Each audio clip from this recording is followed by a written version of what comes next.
कर्मण्येवाधिकारस्ते मा फलेषु कदाचन मा कर्मफलहेतुर्भो मा ते संगोऽस्तविकर्मणि।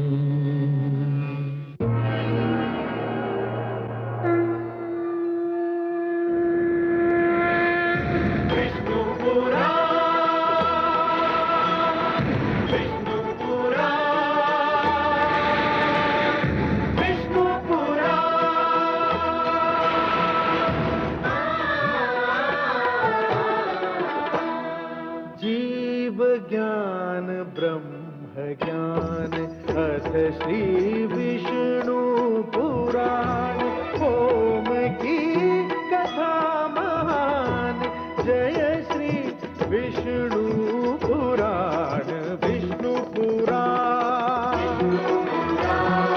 विष्णु पुराण विष्णु पुराण प्रगटे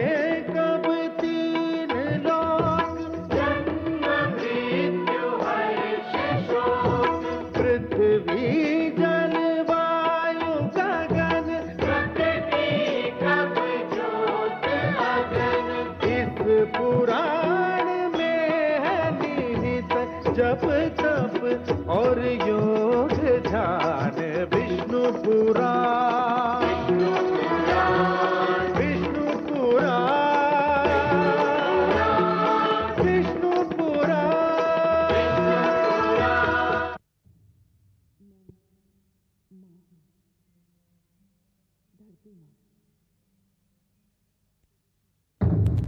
मैं माँ हूँ, धरती माँ।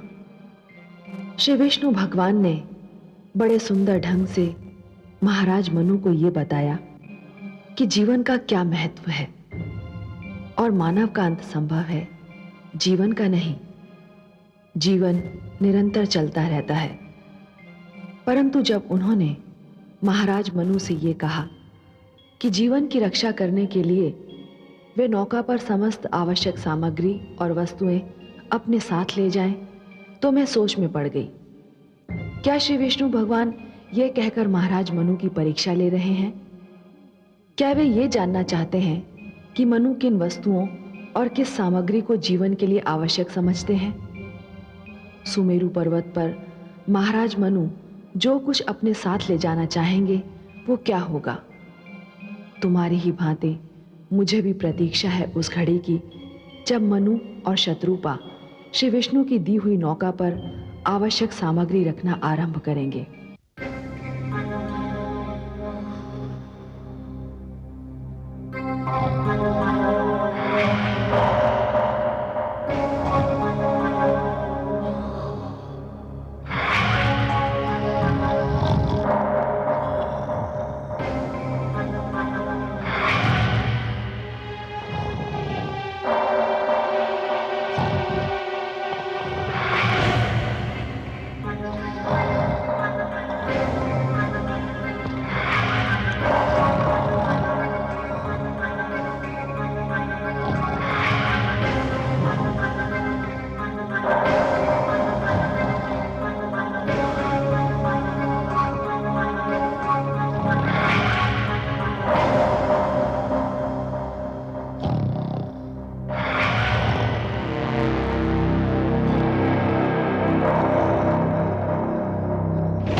अरे मूर्ख उठ, वे चले गए। कौन चले गए? वही चारों बंदी। हैं? ये तो अंधेर हो गया। दानवराज हैग्रीव को पता चला तो हम सब मारे जाएंगे। अब क्या होगा? कहाँ भाग गए वो चारों? दानवराज हैग्रीव को सूचना तो देनी पड़ेगी। चलो चलो चलो।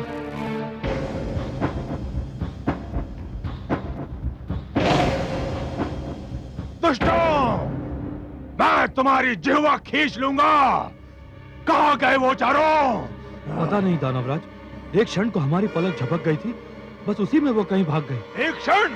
अरे मूर्खों, एक क्षण में तो वो संसार के इस छोर से उस छोर तक पहुंच सकते हैं। जाओ, शीघ्रता से ढूंढो उन्हें। ठहरो, मैं भी तुम्हारे साथ चलता हूं। यदि वे इस क्षेत्र से बाहर निकल गए तो फिर हमारे हाथ नहीं आएंगे, और यदि वे हमारे हाथ नहीं आए तो मैं तुम सबको यमलोक पहुंचा दूंगा। या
बहुत चतुर बनते थे ना।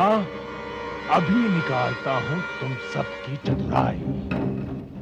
मैंने कहा था ना, यदि भागने का प्रयत्न किया तो तुम सबको मार डालूंगा। अब मुझे वही करना होगा। या अपने भगवान विष्णु का जी भर कर स्मरण कर लो। तुम्हारी मृत्यु तुमसे उतनी ही दूर है जितनी मेरे खड़क से तुम्हारे कंठ की दूरी। या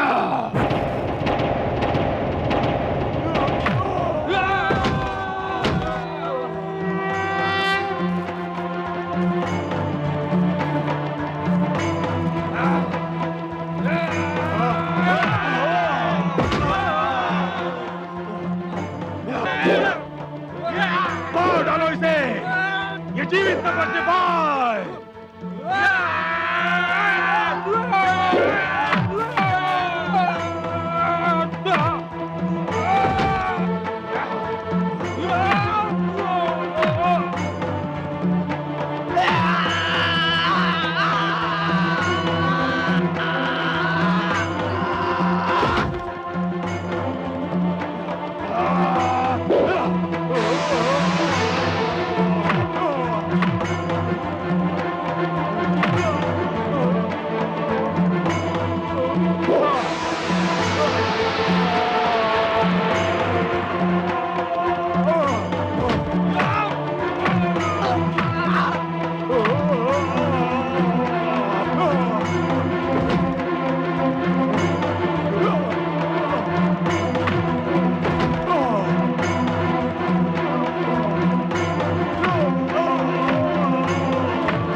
ये मेरे आप्त वचन मानव की धरोहर हैं हयग्रीव।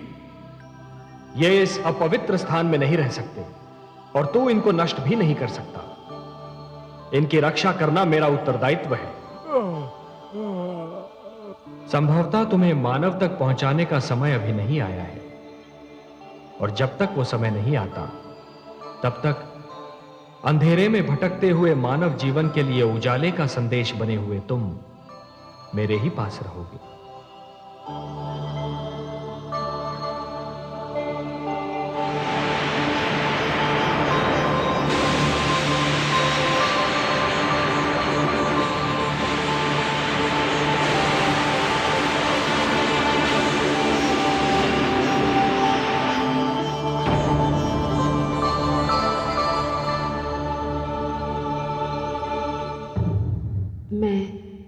मां हूं, धरती मां।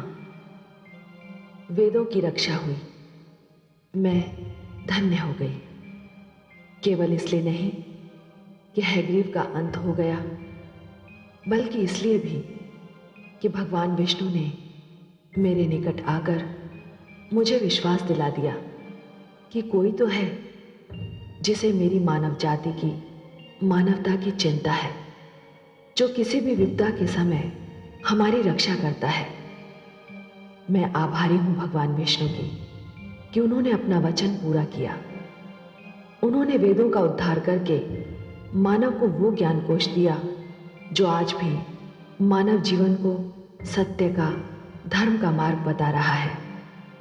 देखना यह है कि वेदों की रक्षा के उपरांत अब मानव की रक्षा कैसे होगी, क्योंकि यदि मानव ही ना होगा तो ज्ञान किसके काम आएगा।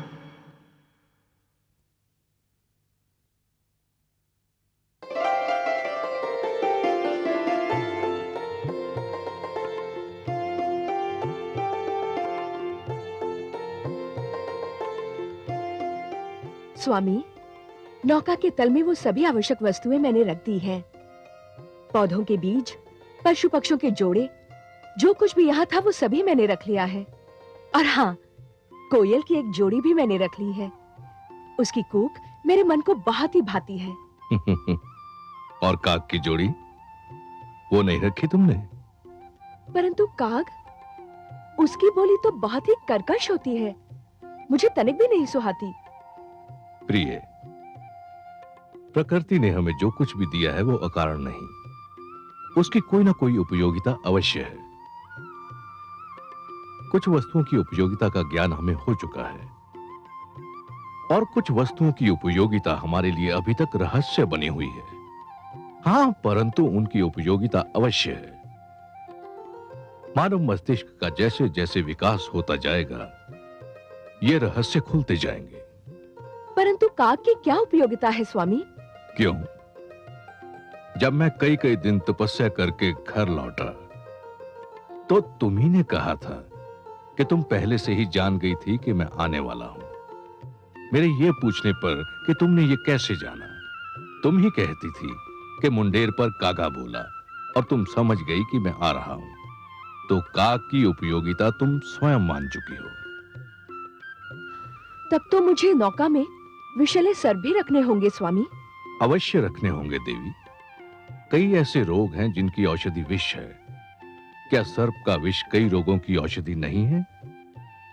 विषस्य विषौषधम। सुना नहीं? विष ही विष की औषधि है। हमारा कर्तव्य है कि इस जल प्लावन से जितना भी जीवन संभव हो बचा लें। वो सुंदर है या कुरूप, ये देखना हमारा कार्य नहीं। सुंदरता और कुरूपता तो हमारी दृष्टि का भेद है। तो आपका संकेत ये है कि सुखदायी वस्तुओं के साथ हमें दुखदायी वस्तुओं को भी बचाना होगा, पुष्प के साथ कांटे को भी ले जाना होगा। मेरा यही संकेत है देवी। कांटा चुभता है, दुख देता है, परंतु वही तो पुष्प की रक्षा भी करता है। रचनाकार की रचना के महत्व को समझने के लिए दृष्टि में उदारता होनी चाहिए। स्वार्थी दृष्टि मन और मस्तिष्क को छोटा बना देती है। पूर्णता के लिए आवश्यक है कि सृष्टि बहुरंगी हो, अनेकता में एकता ही तो जीवन का सौंदर्य है देवी। आप ज्ञानी हैं स्वामी, आपने मेरी आंखें खोल दी। मैं अभी अपनी भूल सुधार कर आती हूँ। ठहरो देवी, भूल का नाम लेकर तुमने मुझे भी मेरी एक भूल का स्मरण करा दिया। क्या आप भी नौका में कुछ रखना भूल गए हैं स्वामी? हाँ, मैं जीवन की सबसे बड़ी आवश्यकता को साथ लेना भूल गया हूं। किंतु क्या? मैं नौका में शिक्षा रखना भूल गया हूं। शिक्षा? हाँ देवी, हम अपने साथ शिक्षा ना ले गए तो नए जीवन, नई पीढ़ी को हम क्या भेंट देंगे? किंतु स्वामी, शिक्षा नौका में कैसे रखी जा सकती है? शिक्षा शिक्षक से मिलती है, और सृष्टि में सप्त ऋषियों से बड़े शिक्षक और कौन हैं? हमें इस जल प्लावन से जो कुछ बचाना है, उसमें शिक्षा को बचाना सबसे अधिक आवश्यक है। शिक्षा को बचाने के लिए हमें नौका पर सप्त ऋषियों को भी साथ लेना होगा। हाँ, और वे आपके भ्राता भी हैं, आपके कुटुंब के अंश और आपके परिवार के सदस्य। नहीं देवी, मैं उन्हें इसलिए नहीं बचाना चाहता कि वो मेरे भ्राता हैं। शिक्षक का महत्व परिवार के सदस्यों से अधिक होता है। मुझे सप्त ऋषियों के पास ब्रह्म क्षेत्र में जाना ही होगा। किंतु स्वामी, समय बहुत ही थोड़ा रह गया है। तुम चिंता न करो देवी, मैं उन्हें साथ लेकर सांझ तक लौट आऊंगा।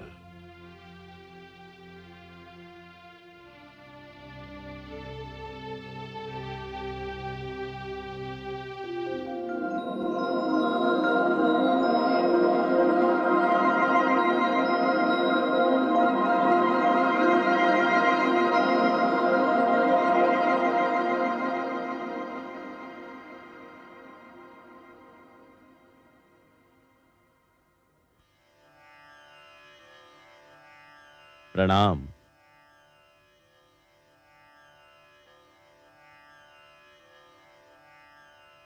इस अचानक ऋतु परिवर्तन का कारण मेरी समझ में नहीं आ रहा है। देखते ही देखते दृश्य बदल गया है। आकाश का रंग परिवर्तित हो गया है। हे वशिष्ठ देव, हम भ्राताओं में आप ही खगोल शास्त्र के सबसे महान ज्ञाता है। इस विषय पर तो आप ही प्रकाश डाल सकते हैं। मेरा ज्ञान और मेरा अनुभव कहता है कि कोई भयंकर बाढ़ आने वाली है, भारी जल प्लावन होने वाला है, और यदि ऐसा हुआ तो सारी धरती जलमग्न भी हो सकती है। तो फिर हम क्या करेंगे? हमें तो धरती पर विद्या का प्रकाश फैलाने के लिए भेजा गया था। तो क्या हमारा भी अंत समीप है? हर आरंभ का एक अंत निश्चित है, और साधुजन वही होते हैं जो अंत का स्वागत उसी प्रकार करते हैं जिस प्रकार आरंभ का स्वागत किया जाता है। हमें जिसने जीवन दिया था, यदि वही हमारी मृत्यु चाहता है, तो हमें अपनी मृत्यु जीवन की भांति गले से लगानी होगी। परंतु हमारा कार्य तो अभी समाप्त नहीं हुआ है। हमें मानव को शिक्षा का ज्ञान देना है। यह सोचना हमारा कार्य नहीं है। हे वशिष्ठ देव, हम सब में आप ही श्रेष्ठ हैं। आपका मार्गदर्शन पाकर हम सब आगे बढ़ते हैं। तो फिर हमें योग समाधि लगाकर ध्यान मग्न हो जाना चाहिए। मृत्यु आए तो हमें अपना स्वागत करता पाए। आपके आदेश का पालन होगा।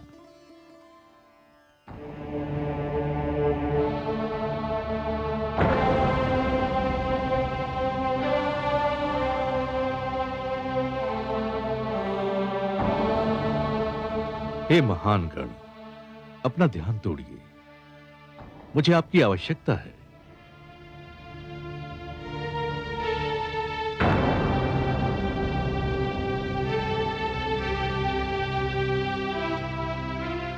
मैं ब्रह्मपुत्र, आपका अनुज, मानव कल्याण के लिए आपको लेने आया हूं।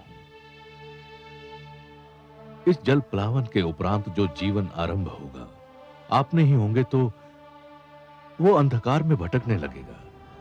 हे ऋषिगण, आपको सृष्टि में आने के उद्देश्य की पूर्ति करनी है।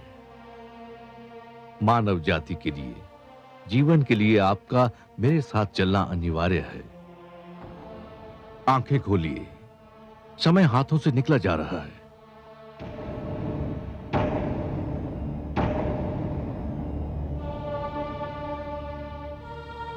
अनुज मनु, तुम? हां भ्रातृश्री, शीघ्र उठिए। भयंकर जल प्लावन होने वाला है। मैं आपको लेने आया हूं।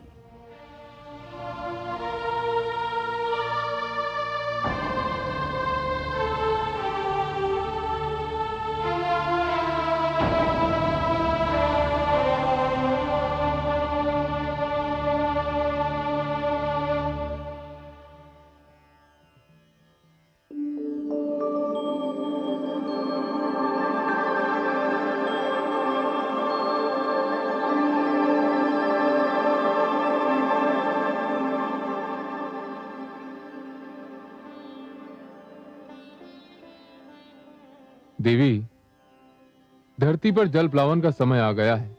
आपकी अनुमति हो तो एक बात पूछूं देव? अवश्य पूछिए देवी। क्या जल प्लावन का निर्णय नितांत आवश्यक था?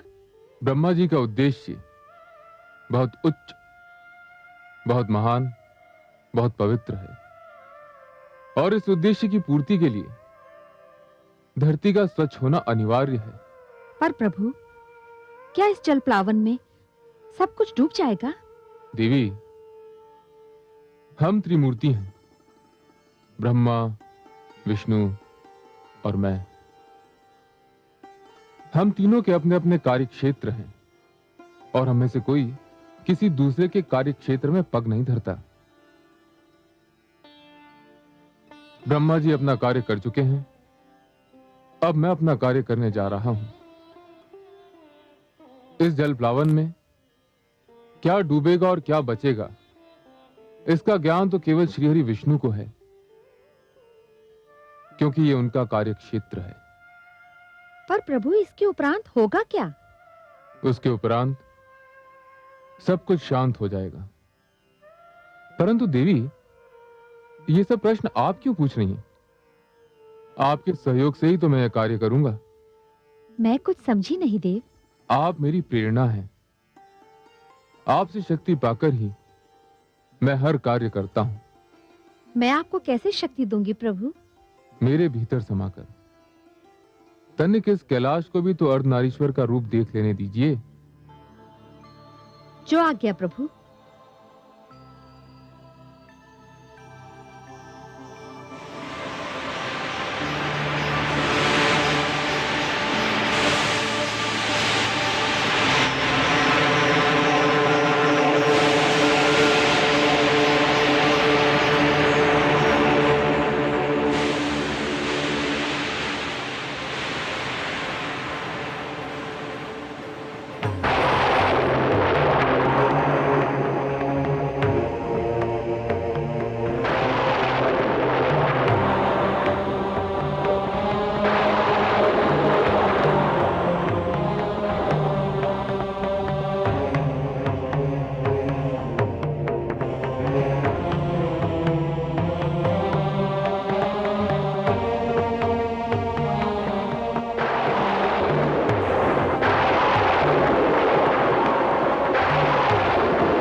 मत्स्य के रूप में आऊंगा।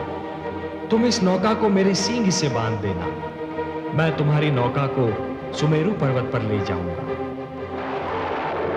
हे सर्वेश्वर, आपने तो कहा था कि आप हमारी सहायता करेंगे।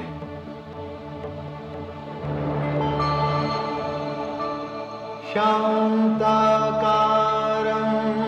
भुजगशयनं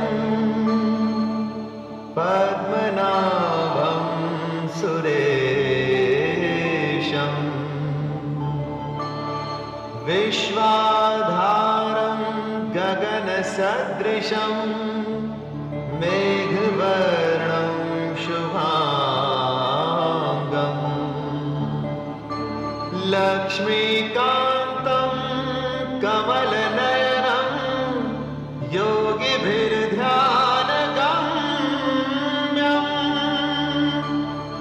वन्दे विष्णुं भवभयहरं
स्वामी, यहाँ तो कुछ भी नहीं है, एकदम निर्जन स्थान लगता है। ऐसा मत कहो देवी, यहाँ हम हैं और यहाँ वो है जो कण कण में रमते हैं।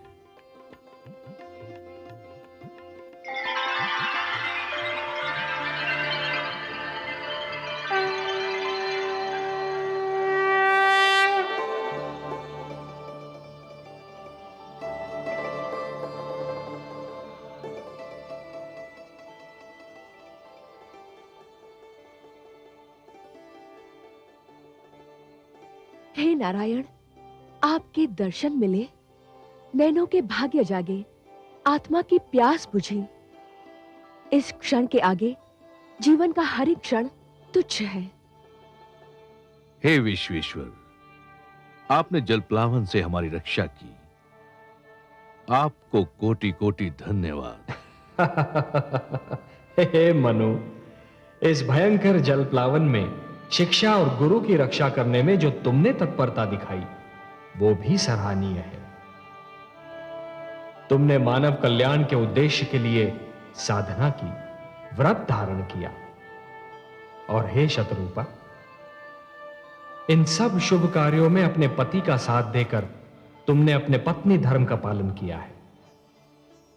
मैं तुम दोनों से अति प्रसन्न हूं,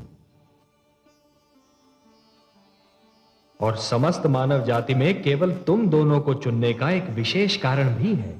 हे जगदीश, आप तो कारणों के कारण हैं। जो भी कारण होगा उसे केवल आप ही जानते हैं।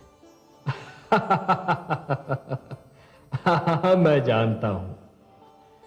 जानता हूं मनु कि मानव कल्याण के मेरे परम उद्देश्य की पूर्ति के लिए आप दोनों माध्यम हो। यह मेरा परम उद्देश्य आपके माध्यम से ही संपन्न होना है। मनु, जब खेत की उपज पक जाती है और खेती काटी जाती है, तो कृषक कुछ बीजों को बचाकर रखता है, और यही बीज आने वाली उपज का कारण बनते हैं। मैंने भी यही किया है। तुम दोनों की रक्षा करके मैंने जीवन की रक्षा की है। अब तुम दोनों मिलकर नव जीवन की उपज का कारण बनोगे, और यह आने वाला जीवन बहुत सुखद होगा मनु, बहुत सुखद होगा, पावन होगा। और तुमने सप्त ऋषियों के इस समूह को अपने साथ में लाकर एक बहुत बड़ा कार्य किया है, क्योंकि आने वाले जीवन की महान आवश्यकता होगी शिक्षा। हे सर्वव्यापी, हे रहस्य ज्ञाता, नवजीवन को जो शिक्षा मिलेगी वो तो केवल आप प्रदान कर सकते हैं। आप मुझे ज्ञान दीजिए, ये शिक्षा क्या होगी, कैसी होगी? हे वैवास्वत, मानव बड़ा विचित्र प्राणी है, और उसका इतिहास भी उतना ही विचित्र है। उठता है तो देवता बन जाता है, और गिरता है तो दानव। दानवता अज्ञान और हीनता का प्रतीक है, और मैं हर युग में मानव को दानव बनने से बचाना चाहता हूं। अर्थात मानव देवताओं की भांति अमर तो नहीं हो सकता, पर देवताओं की भांति संपूर्ण तो अवश्य हो सकता है, और उसे संपूर्ण बनाने का मूल मंत्र मुझे तुम्हें सौंपना था। और इसीलिए जलप्लावन से रक्षा के लिए मैंने तुम दोनों को चुना है। हे जगदीश्वर, आपको कोटि कोटि धन्यवाद। हे लक्ष्मीपति, आपकी जय हो। मैं तुम दोनों को यह उपहार सौंपता हूं जो समस्त मानव जाति की धरोहर है।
ये मेरे आप्त वचन है, ये मेरे वेद हैं, ये ऋग्वेद है।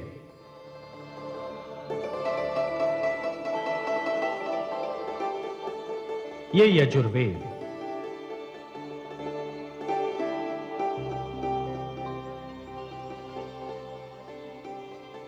ये सामवेद है और ये अथर्ववेद।